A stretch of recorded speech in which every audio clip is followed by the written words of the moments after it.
सावंतवाडी शहरातील भटवाडी येथील तळीसमोरील निर्माल्य कलशात मोठ्या प्रमाणात दारूच्या बाटल्या आढळून आल्याने परिसरात संतापाची लाट उसळली आहे। पवित्र ठिकाणी असा प्रकार घडल्याने स्थानिक नागरिकांनी तीव्र नाराजी व्यक्त केली आहे। या प्रकरणी नगरसेविका दीपाली भालेकर यांनी दोषींवर कठोर कारवाई करण्यात येईल असा इशारा दिला आहे। या प्रभागात हा एक धार्मिक स्थळ म्हणून भटवाडीचं हे विठ्ठल मंदिर, दत्त मंदिर आणि ही चंद्रभागा तळी हे धार्मिक स्थळ म्हणून प्रसिद्ध आहे।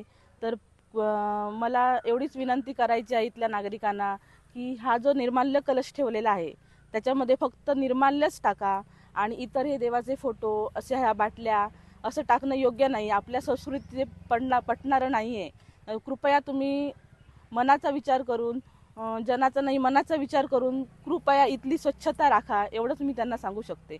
आणि भविष्यात जर असं पुन्हा काही दिसलंच आम्ही इथे CCTV कॅमेरे किंवा बोर्ड लावणारच आहोत।